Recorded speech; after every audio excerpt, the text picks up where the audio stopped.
శ్రీగురు గణేష్ మేధా దక్షిణామూర్తి సహిత శ్రీ బాలా త్రిపురసుందరై నమః. సనాతనం ప్రేక్షకులకు శుభోదయం. కార్తీక పురాణంలో భాగంగా ఈ రోజున 25వ అధ్యాయ సారాంశాన్ని తెలుసుకుందాం. ఈ అధ్యాయంలో మొత్తం 39 శ్లోకాలు ఉన్నాయి. నిన్నటి రోజు మనం చెప్పుకున్నాం, దుర్వాసుడికి ఆతిథ్యం ఇస్తానని చెప్పని అంబరీషుడు మాట ఇచ్చాడు. ఇంకా దుర్వాసుడు రావట్ల. ఆయన కోసం ఎదురు చూస్తేనేమో ద్వాదశి గడియలు వెళ్ళిపోతాయి. ద్వాదశి పాలన కష్టం అవుతుంది కనుక మరి ద్వాదశి పాలన చేయటమా, దుర్వాసుడి కోసం ఎదురు చూడటమా, ఏం చేయాలి అని చెప్పని అంబరీష చక్రవర్తి బ్రాహ్మణులందరినీ కూడా అడిగాడు. దానికి బ్రాహ్మణులు చెప్తున్నటువంటి సమాధానం ఏమిటనేది ఇక్కడ విందాం. రాజన్ ఉభయత పాశ రజ్జురేషా సమాగత భవతో నరశార్థూల ఘోరాత్ పాపాత్ పురాకృతాత్. నీ పూర్వజన్మ పాప కారణం చేత ఇప్పుడు నీకు రెండు వైపుల నుంచి కూడా ఉరిత్రాడు వేలాడుతున్నది. ఎలా అంటావో చెప్తాను విను. ద్వాదశిని అతిక్రమించండి అని చెప్పి బ్రాహ్మడికి గనక ఆతిథ్యం ఇవ్వండి అని చెప్పినట్లయితే నువ్వు ద్వాదశిని పోగొట్టుకున్నటువంటి వాడు అవుతావు. సరే, ద్వాదశే చాలా గొప్పది, అది హరిప్రియ గనక నాయన నువ్వు పాలన చేయి అని చెప్పానా, నీకు దుర్వాసుడు ఇప్పుడు వచ్చి శాపం ఇస్తారు. కనుక ఎట్లా చూసినా ద్వాదశిని వదిలేసినా నిక్యుడిగానే ఉంది, దుర్వాసుడిని వదిలిపెట్టినా నిక్యుడిగానే ఉంది. ఇందులో పలానా గొప్పది పలానా తక్కువది అని చెప్పేటువంటి స్థితి మాకు లేదు కనుక నువ్వే ఆలోచించి ఏదైనా ఒక నిర్ణయం తీసుకో అని చెప్పి నా బ్రాహ్మణులందరూ చెప్పారట. అప్పుడు అంబరీషుడు అంటున్నాడు, ఇత్యుక్తో బ్రాహ్మణై రాజా తానాహ స్వాత్మ నిశ్చయం హరిభక్తి పరిత్యాగాత్ విప్రశాపో వరోద్విజాహ. ఆ బ్రాహ్మణులు చెప్పినటువంటి మాటలన్నీ కూడా విని అంబరీషుడు ఒక నిశ్చయానికి వచ్చాడు. బ్రాహ్మణులారా, హరిభక్తిని విడవడం కంటే బ్రాహ్మణ శాపం కొంచెం మంచిది అని చెప్పని నేను అనుకుంటున్నాను. అంబసా కేవలేనేవ కరిష్యే వ్రతపారణం. నేను ఇప్పుడు కొంచెంగా నీళ్లు తాగి వ్రతాన్ని పారణ చేస్తాను. అహుత్య భక్షణం విప్ర శసితం నాసితం చయత్ ఏవం కృతేన చావజ్ఞ బ్రాహ్మణానాం కదంచన ఏవం కృతే నచిచ్చాపం దుర్వాసో మే నదాస్యతి. అప్పుడు నాకు దుర్వాసుడు శాపం ఇవ్వడు. ఎందుకంటే నీరు తాగినటువంటి కారణం చేత ఇటు ద్వాదశి పాలన చేసినట్లు అవుతుంది, అటు ఇంకా అతిథిని వదిలి భోజనం చేయనటువంటి కారణం చేత దుర్వాస మహర్షి నాకు శాపం ఇవ్వకుండా ఉంటాడు కనుక నేను కేవలం అంబు పాలన చేసి నీరు తాగి నేను ద్వాదశి పాలన చేస్తాను అని చెప్పి అన్నాడు. అంటే ఏకాదశి అంతా అంబు పాలన లేకుండా ఉండాలని దీంట్లో సారాంశం కాదండి. ఏకాదశి నాడు చక్కగా నీరు తీసుకోవచ్చు. నీరు ఎటువంటి ఉపవాస వ్రతాది నియమంలో అయినప్పటికీ కూడా స్వీకరించవచ్చు. నీరు ప్రాణధారకమైనటువంటిది. ప్రాణములను అప్సులు ఎప్పుడు కూడా ఆశ్రయించుకొని ఉంటాయి. అప్సులు అంటే నీరు, అందుకని చెప్పని ఎప్పటికీ కూడా నీరు తాగడం అనేది దోషం అవ్వదు, అది వ్రతభంగం చెయ్యదు. అయితే ఇక్కడ ఎప్పుడన్నా ఇటువంటివి సంక్రమించాయి. ఇప్పుడు మనకి ఏదో ద్వాదశి, దాని తర్వాత త్రయోదశి ప్రదోష వ్రతం ఉంది. త్రయోదశి నాడు కూడా మరి ఎవరన్నా ఒక వ్రతం చేద్దాం అనుకున్నారు. ఇక్కడ ద్వాదశి పాలన చేయకపోతేనేమో ద్వాదశి వ్రతం పోతుంది, త్రయోదశి నాడు వ్రతం చేయాలంటేనో భోజనం చేయడానికి ఉండదు కదా. అలాంటప్పుడు అన్నమునకు ప్రతినిధిగా జలమును ఊహించి ఆ జలమునే ప్రాసనం చేసినట్లయితే కనుక అటు ఆ ద్వాదశి తిథి చెడకుండా ఉంటుంది, వ్రతపాలన చేసిన పుణ్యము కలుగుతుంది, తర్వాత వచ్చేటువంటి వ్రతాలు చేసుకోవడానికి కూడా వాళ్ళకి అవకాశం ఏర్పడుతుంది. ఎందుకంటే ఒక్కొక్కసారి మనకేమవుతుందంటే ద్వాదశి, ఏకాదశి, త్రయోదశి 3 రోజులు కూడా ఉపవసించవలసినటువంటి అవసరాలు ఏర్పడుతూ ఉంటాయి. అలాంటి సందర్భాల్లో ఇవి ధర్మ సూక్ష్మాలుగా మనకు ఉపయోగపడుతూ ఉంటాయని చెప్పని అందుకని ఆయన నీటితో పాలన చేశాట. అలా రాజు ఎప్పుడైతే కనుక జలంతో పాలన చేస్తున్నాడో అప్పుడే అక్కడికి వచ్చాట. మహాకోపమైనటువంటి నేత్రాలతో చూపుతోనే కాల్చివేస్తాడా అన్నట్టుగా దుర్వాసుడు అంబరీషుని చూశాట. అక్కడికి వచ్చి చూసి, భవతా పాలనం రాజన్ అతిథిం మాం విహాయ కిం అశాస్త్రార్థదియం కృత్వా దుర్ధియా ధర్మగాతిన.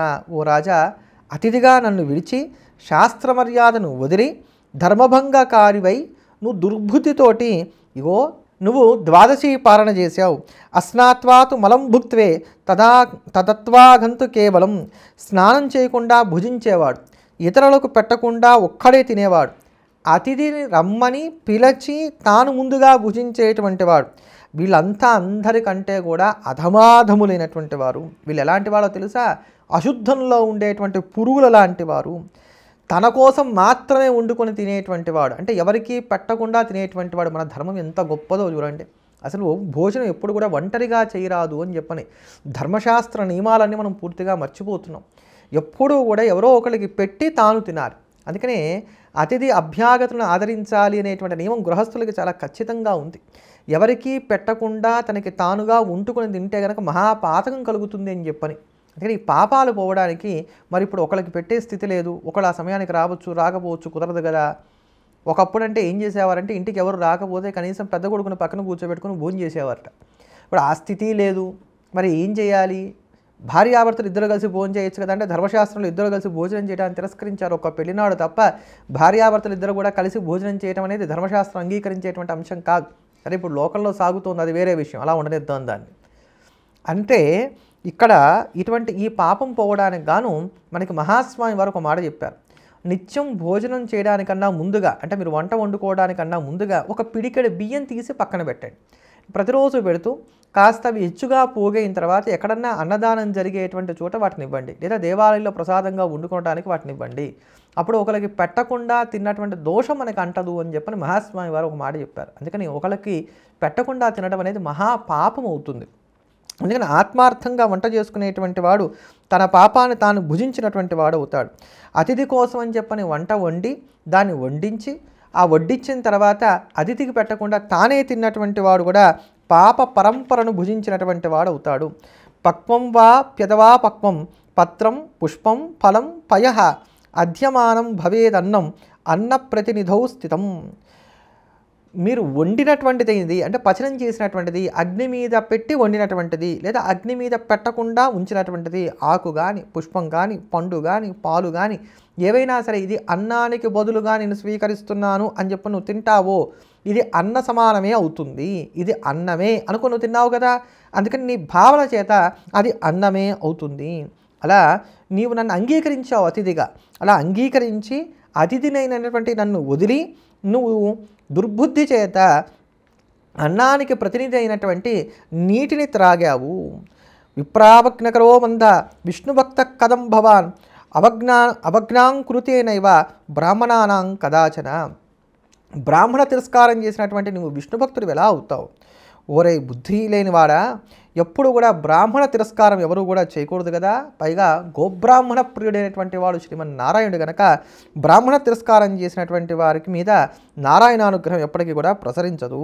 ఇలా నన్ను తిరస్కరించి మదం చేత నీవు పాలన చేశావు కనుక నీకు శాపానికి యోగ్యుడమైనటువంటి వాడు అవుతావు అని చెప్పని ఆ దుర్వాసుడు అన్నట్టు. వెంటనే ఆ దుర్వాస మహర్షి యొక్క పాదాలు రెండు కూడా పట్టుకొని భయం చేత అంబరీషుడు నమస్కరించినటువంటి వాడై పాపోహం పాపకర్మాహం పాపచేతాచ్చ సర్వదా భవతం శరణం ప్రాప్తం పాహిమాం మునిపుంగవా అని స్తోత్రం చేశాడు. అయ్యా నేను పాపాత్ముని, పాపకర్మలు చేసేటువంటి వాడు, పాప మానసుడిని, నిన్ను శరణు వేడుతున్నాను కనుక నన్ను రక్షించు. నేను క్షత్రియుణ్ణి, నేను క్షత్రియోచితమైనటువంటి కర్మలు చేసేటువంటి వాడిని కనుక నాకు అంతో ఇంతో పాపం ఉంటుంది. కానీ నీవో బ్రాహ్మణుడివి, బ్రాహ్మణుడు పరమశాంతమూర్తిగా ఉండాలి. ఎవరైతే శరణంటారో వాళ్ళందరినీ కూడా రక్షిస్తాడు బ్రాహ్మణుడైనటువంటి వాడు. కనుక నీ బ్రాహ్మణ ధర్మాన్ని అనుసరించి క్షత్రియాధముడైనటువంటి నన్ను రక్షించు, శపించకు, శాంతపడు అని చెప్పని వేడుకున్నాడు. దానికి దుర్వాసుడి యొక్క మనస్సు కరగలేదు సరికదా, మరింత కోపం పెరిగింది ఆయనకి. ఆయన అన్నాడు, రాజా నేను దయగలిగినటువంటి వాడిని కాదు, నాకు శాంతి లేదు, ఓర్పు లేదు. ఏదైనప్పటికీ కూడా నేను కోపానికి ఆలవాలమై ఉండేటువంటి వాడిని కనుకే నాకు దుర్వాసుడైనటువంటి పేరు కూడా ఉంది. ఇతర మహర్షులైనటువంటి వారు, ఇతర బ్రాహ్మణులైనటువంటి వారందరూ కూడా వారి కోపం కలిగితే శాంతి కలుగుతుందేమో, కానీ నాకు మాత్రం అలా ఉండదు. నాకు గనక కోపం కలిగిందా మహా కఠినమైనటువంటి శాపాలను ఇస్తాను, అప్పటికి కానీ నా కోపం శాంతించదు. కనుక అంబరీష ఇదిగో నేను శపిస్తున్నాను, నా శాపం విను. మీనః కూర్మో వరాహస్త్వం వామనో వికృతానన బ్రాహ్మణ క్రూరకర్మా చ క్షత్రియో అజ్ఞానవర్జితః రాజ్యానర్హ క్షత్రియశ్చ దురాచారరతస్తదా పాషాండమార్గవేత్తా చ బ్రాహ్మణः సద్గర్వితః బ్రాహ్మణో బ్రాహ్మణానాంచ ఘాతకో నిర్ఘృతస్తదా ఇది తే దశజన్మాని సతు పండితమానినః. నన్ను అవమానించిన కారణం చేత నీకు 10 జన్మలు కలుగుతాయి. ఆ 10 జన్మలు ఏమిటో తెలుసా? మొదటి జన్మ మత్స్యంగా పుడతావు, చేప. రెండవ జన్మ కూర్మం, మూడవ జన్మ వరాహం, నాలుగవ జన్మ వామనుడు, ఐదవ జన్మ వికృతమైనటువంటి ముఖం కలిగిన వాడివి, ఆరవ జన్మలో క్రూరమైనటువంటి బ్రాహ్మణుడివి, ఏడవ జన్మలో క్షత్రుడివై ఉన్నప్పటికీ కూడా జ్ఞానశూన్యుడివి అవుతావు. అలానే 8వ జన్మలో క్షత్రుడివై ఉండి కూడా రాజ్యాధికారాన్ని లేనటువంటి వాడు అవుతావు. 9వ జన్మలో దురాచారుడై పాషండ మార్గవేదివి అవుతావు. 10వ జన్మలో బ్రాహ్మణుడై రాజ్యాధికారాన్ని పొందుతావు. ఇలా దయాశూన్యుడైనటువంటి బ్రాహ్మణుడు అయినటువంటి ఆ దుర్వాస మహర్షి అతను శపించాట.